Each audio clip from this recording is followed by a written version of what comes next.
ఇది తొలి ఏకాదశి రోజండి. తొలి ఏకాదశి రోజు కంపల్సరీ అప్పాలు చేసుకోవాలి అని అంటారు కదా! నేనైతే అప్పాలు చేయకుండా కంచుడు పెట్టాలని చెప్పేసి పూరీలైతే చేస్తున్నాను. మేమైతే ఏకాదశికి మా అమ్మ వాళ్ళ ఇంటి దగ్గరనైతే కంపల్సరీ మేకను కోసుకొని మటను, పూరీలు తినేటోళ్ళము.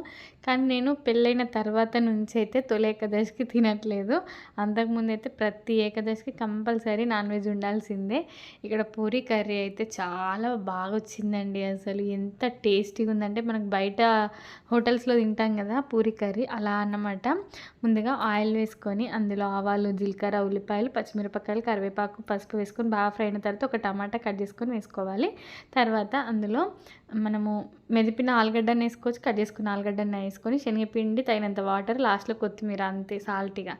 కొంచెం గరం మసాలా, ధనియాల పొడి, జీలకర్ర వేసుకుంటే పూరీ కర్రీ రెడీ అయిపోతదండి.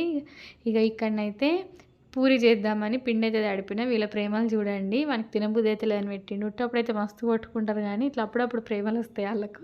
నాకు కూడా పెట్టిండు. మా పెద్దోడైతే పూరీలు ఒత్తిస్తే ఇగ మా చిన్నోడొచ్చి కొంచెం గొడవనైతే పెట్టుకొని తర్వాత కాంప్రమైజ్ అయ్యిండ్రు. ఇద్దరు పూరీలైతే అయినాయి. తర్వాత తినేసినాం.